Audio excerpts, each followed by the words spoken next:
She also apologizes to him and asks him to behave as he normally would. So the two reconcile at that moment. A few months later, we see the protagonist's family completely happy because Zenith is pregnant again.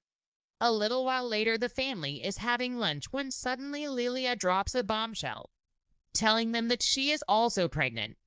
At that moment, everyone looks back at Paul, and he admits it might be his, which clearly causes Zenith to stand up and hit him. Later that night, the two girls talk, and Zenith asks her what she plans to do. Lilia, a little embarrassed, replies that after helping her with the birth, she will return to her home country. However, the trip will be about a month, and it might be winter. The protagonist watching them realizes it could be very risky for the girl, since if Lilia were to faint, she might lose the baby. Zenith, on the other hand, is very indecisive because she doesn't know what to do. Even though the girl slept with her husband, they had practically been a family, not to mention that she has raised and helped the protagonist on many occasions. Finally, Rudius learns that Lilia also protected them by not telling his parents about the panties she has from Roxy, so he knows this is his chance to return that favor. He immediately shows up with both of them and tries to blame his father, saying that the girl isn't really the problem. Rudius begins to manipulate her, saying that he doesn't want to say goodbye to her or to her future brother or sister. So Zenith has no choice but to accept and tells Lilia that she can stay with them since she now becomes part of the Greyrad family. After saying these words, we see Lilia start crying with joy while Enid, ever the toxic wife, tells Paul they'll talk later. A few months later, winter arrives, and Paul and the protagonist practice fencing while Lilia watches them, and a memory of the girl is immediately revealed to us. While showing us that memory, Lilia says she was the one who actually seduced Paul and that the Prota had never appealed to her because since he was a child he looked at her with lustful eyes. But because he turned out to be a good boy and even saved him from that situation, she says she owes him a lot. So she will clearly spend the rest of her life repaying him for this favor. Many months later, we see that the babies have been born. They are two beautiful girls whom we know as Mycenorm. So now both women must raise their daughters at the same time. And Rudius, seeing this, tells Sylphie that he plans to be a good brother to them. We are soon shown that the relationship between Lilia and the Prota improved considerably, since from then on they spend time together. After a few days, we see Prota and Paul training, while Rudius thinks that even though his father is scum, he respects him a lot for how strong he is. Suddenly, Prota tries to use magic, but Poe immediately hits him, and Poe says he hopes that one day Prota will be like him. But Rudius, very honorable, says he would never cheat on his future wife. So they start talking, and Poe tells him he's seen him getting very close to Sylphid, and Prota thinks she's quite pretty. Paulette changes the subject and tells him he shouldn't go to school since he already knows how to read and write. And she adds that schools are full of rich boys, so he doesn't need any of that. Also mentioning that there aren't as many girls as he might really imagine. And clearly Prota is disappointed because he thought there would be pretty girls. A few hours later, we see Sylph and the Prota talking under a tree. He tells her that he feels very stuck in life and isn't making much progress with either magic or swordsmanship. So he's thought about leaving, which causes the girl to throw herself at him. Sylphie starts crying a lot and begs him not to leave, and not to leave her alone. So Rudius calms her and tells her he isn't going anywhere, and thinks it's better to stay and spend time with her since he plans to mold her into his future wife. Later that night, we see that the protagonist can't stop thinking about the girl. And suddenly Paul enters the room and hands him a letter that his teacher Roxy sent. The letter says that Clark and she have clearly not seen each other for 2 years, and that she is at the castle of the Kingdom of Sarone because she was hired as the 7th prince's teacher. It also says the prince is quite intelligent, but a total pervert, because he always watches her getting dressed and even steals underwear like the protagonist did. Finally, she mentions that she managed to master water magic at the real level. She is happy because she thought she couldn't improve any further. At the end of the letter, the girl tells him that if he wants to improve his magic, he shouldn't forget to enroll in Renoa Magic University. Paul, who was reading the letter with Rudius, says that's a great achievement since very few mages reach the real level, and he teases him by asking if he stole the girl's panties. The next day the family is having breakfast, and the protagonist is quite sad. Rudius tells him he would like to attend Renoa's magic university, but he also mentions that when Sylphie found out she began to cry a lot, and since they are financially better off than the girl's family, she asks him if he can pay the enrollment for both of them. Paul at that moment refuses for two simple reasons. The first is that because of him, they are only just learning to use the sword. So despite being very clever, he is still quite young. And the second reason is money, since he could pay the protagonist's tuition, but paying for an extra one would be a huge amount. So he tells him that money doesn't grow on trees. Rudius understands the situation, so he then tells him to find a good job so he can save up and pay the girl's tuition full. After thinking about it a bit, ends up accepting the protagonist's proposal. A few days later, we see a carriage arrive at the protagonist's house, and a female warrior immediately steps out. We can see she is half girl, half beast, and we meet her as Enslaved. The girl is very friendly, and we see her congratulate Zenith on his daughter. Likewise, Lilia and Zenith begin to say goodbye to the prota. Rudius appears very confused since he knows nothing about what's happening, and immediately Poe asks him what would happen if he explicitly ordered him to stay away from Sylphie. The prota clearly replies that he would not follow such an order. Immediately after, Poe grabs the prota and throws him, then begins to attack him. Rudius, after dodging several attacks, uses a combat technique, which dodges the prota and finishes him off from behind. After a few hours, we see that the protagonist wakes up and realizes they are going in the carriage together with Ghislaine. She tells him that from now on they will be companions. And at that moment, the girl gives him a letter his father left for him, which says he managed to get him a job as a teacher for a 9-year-old lady in Roa, and also states that Ghislaine is the family's bodyguard and sword instructor, and that Ghislaine will teach him to fight in exchange for the protagonist teaching her to do various things she wants to learn. It finally mentions that she is a royal-level warrior, so there is no one better than her, and that she will be there for the next 5 years until the protagonist turns 12.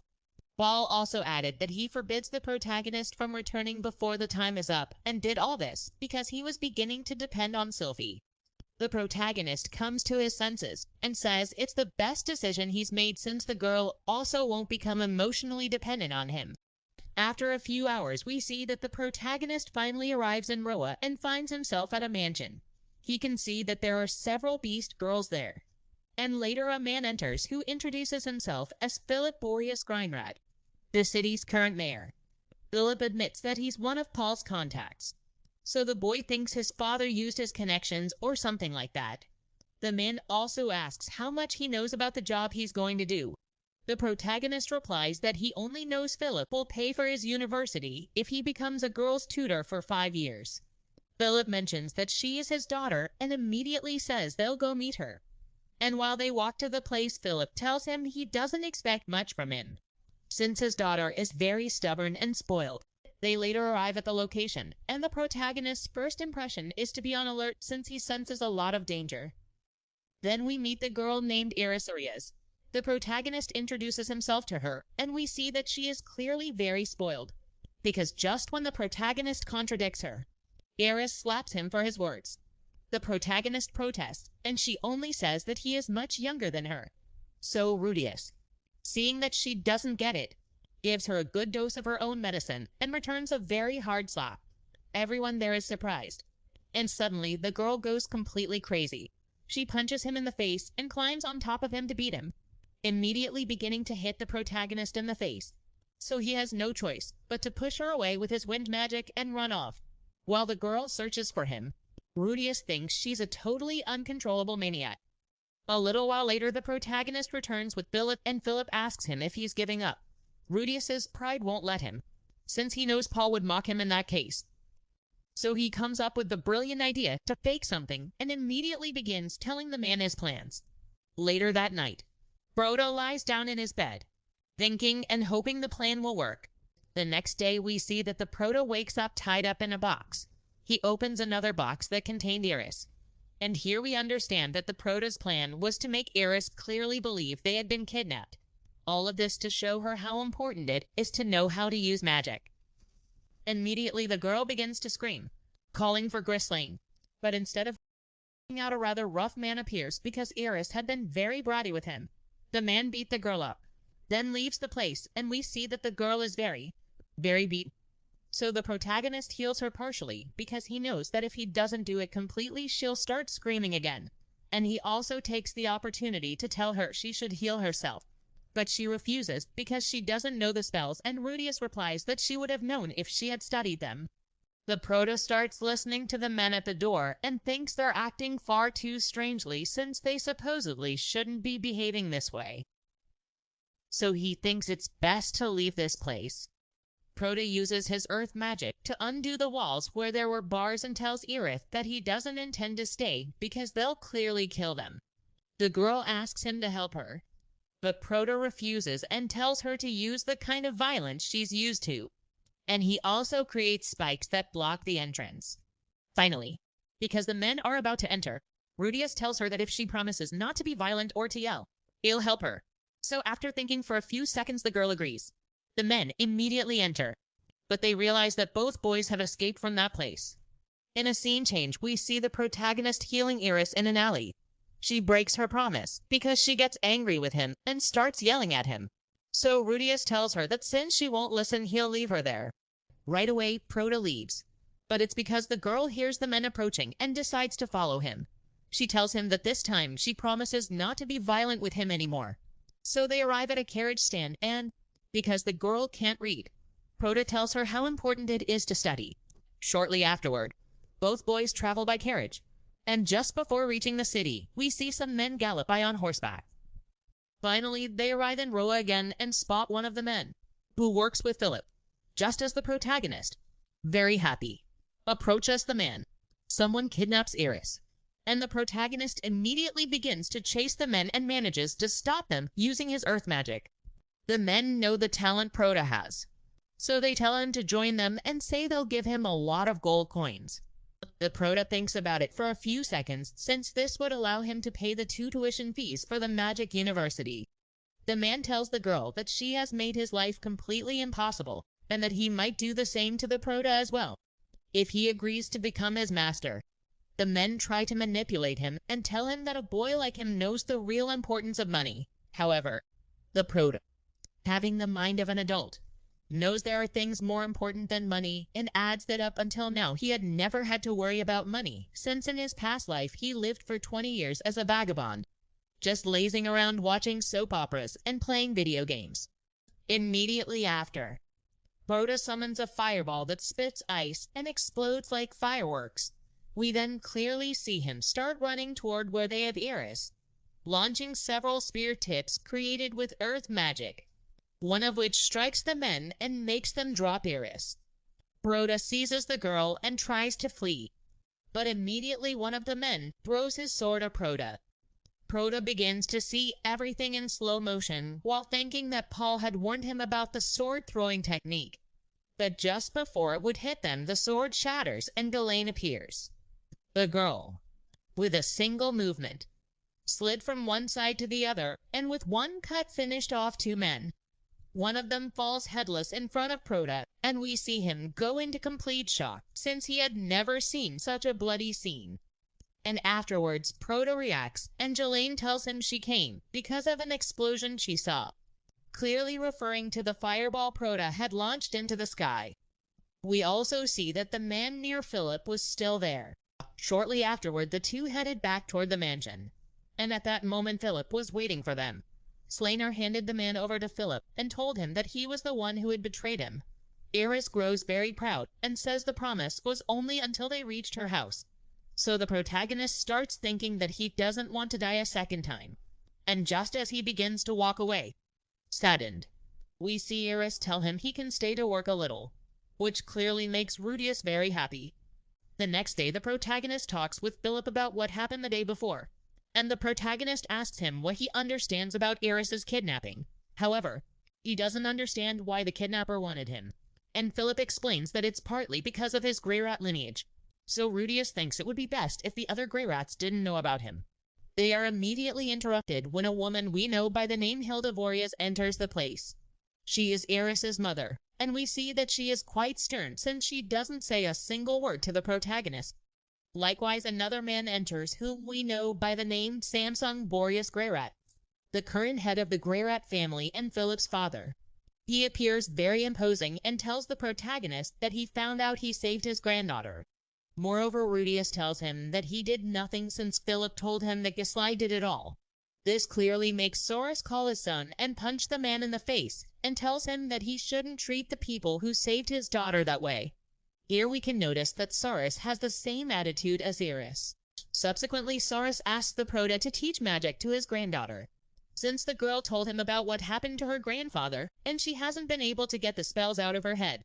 The Prota accepts without any problem, but tells Soros that she should ask him herself, which makes him angry in that instant.